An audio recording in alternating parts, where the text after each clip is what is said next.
Jail Road police ठाणेकडील police constable Santosh Waydande Kallappa Dekane यांना गुप्त बातमीदारामार्फत बातमी मिळाली. इसम चोरीचे मोबाईल विक्री करण्यासाठी इक्बाल मैदान सोलापूर येथे येणार असल्याची खात्रीशीर बातमी मिळाली. जेलरोड पोलीस ठाणेकडून गुन्हे प्रकटीकरण पथक प्रमुख सहाय्यक पोलीस निरीक्षक संदीप पाटील व पथकातील अंमलदार हे त्या ठिकाणी जाऊन सापळा लावला असता त्या ठिकाणी एक इसम मिळून आला.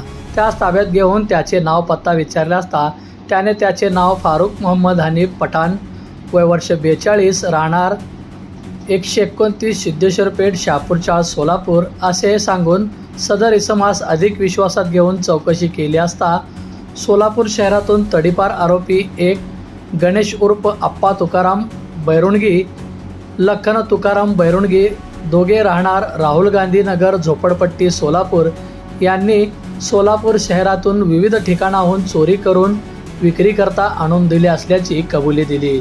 या इसमाच्या ताब्यातून 111 विविध कंपन्याचे मोबाईल जप्त केले असून त्याची एकूण किंमत 13,52,998 रुपये असे आहे. येथील गुन्हे शोध पथक PI श्री राऊत, ACP श्री पोमन यांनी पुढाकार घेऊन गुप्त बातमीदारामार्फत बातमी काढून एक चोरीचे मोबाईल घेणारे मोबाईल दुकानदारास अटक करून त्याच्याकडून एकूण 13,52,000 रुपये किमतीचे 111 मोबाईल जप्त करण्यात आलेले आहेत. यामध्ये पुढील तपास संबंधित दुकानदारास अटक करून याच्यामध्ये त्याच्याकडे चौकशी केली असता सदरचे मोबाईल हे आपल्या सोलापूर शहर आणि पूर्ण जिल्हा हद्दीतून तडीपार आरोपी गणेश उर्फ अप्पा तुकाराम बैरुणगी आणि लखन तुकाराम बैरुणगी ह्या दोघांकडून घेतली असल्याची माहिती आहे. या दोघांनाही साधारण डिसेंबर 2025 मध्ये तडीपार करण्यात आलं होतं आणि या गुन्ह्यामध्ये त्या दोघांचा सुद्धा शोध घेण्यात येत आहे आणि त्या दोघांनाही अरेस्ट करण्यात येत आहे. नाही, फारुक मोहम्मद हनीफ पठाण हा जो प्रमुख आरोपी आपण आज अटक केलेला आहे हा एक मोबाईल शॉपी चालवतो आणि हे चोरलेले मोबाईल हा संबंधित चोरांकडून विकत घ्यायचा आणि तो परस्पर विक्री करायचा आणि या सर्व चोरींमध्ये हा सुद्धा तेवढाच सहभागी असल्याचं दिसून आल्यावरून याला अटक करण्यात आलेली आहे. याचं पूर्वीच्या रेकॉर्डची माहिती आपण घेत आहोत. बाकी 2 आरोपींचा बऱ्यापैकी पूर्वीचा रेकॉर्ड आहे आणि सध्या ते तडीपार पण आहे.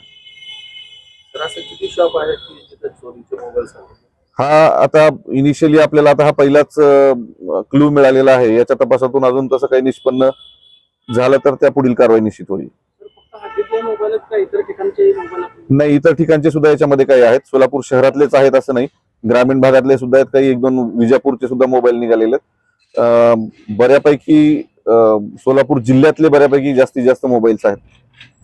ते गर्दीच्या ठिकाणी, यात्रेच्या ठिकाणी, गर्दीच्या ठिकाणी, बाजाराच्या ठिकाणी जाऊन परस्पर नकळत हे मोबाईल काढून घेणे आणि मग तिथून निघून जाणे अशा स्वरूपाच्या चोऱ्या करतात असं प्राथमिक दृष्ट्या दिसून येत आहे. गुप्त बातमीदारामार्फत याची माहिती मिळाल्यावरून आपण त्यात वर्कआउट केलेलं आहे. काही मोबाईलच्या म्हणजे चौकशी अंती असं कळतं की काही मोबाईलच्या सॉफ्टवेअरचा फ्लॅश त्यांनी केलेला आहे. आता अजून त्याचा टेक्निकल तपास होणं बाकी आहे. त्याच्यानंतरच आपल्याला एक्झॅक्ट सांगता येईल किती मोबाईलचा सॉफ्टवेअर त्यांनी बदलला आणि किती मोबाईलचा अजून नाही बदलला. सध्या आरोपी एक अटक आहे, अजून 2 फरार आहेत. हा, तडीपारचे आरोपी हे चोरून त्याच्याकडे विक्रीसाठी द्यायचे आणि हा विक्री करायचा. आता त्याच्या IMEI वरून आपण काही मोबाईलच्या बाबतीत आपल्याकडे गुन्हे दाखल आहेत. काही मोबाईलच्या बाबतीत आपण आता आज रिसेंटली गुन्हे दाखल केलेले आहेत. त्याच्या IMEIच्या आधारे आपण त्याच्या मालकांचा शोध घेऊन त्यांच्यापर्यंत पोहोचून मग त्यांना ते हँडओव्हर करण्यात येतील. हे फारुककडे त्यांनी मोबाईल सप्टेंबर ते नोव्हेंबर या कालावधीत दिलेले आहेत आणि यांना तडीपार करण्यात आलेले डिसेंबर महिन्यात. बंधुप्रेम न्यूज चॅनलला लाईक, सबस्क्राईब व बेल आयकॉन दाबायला विसरू नका. धन्यवाद.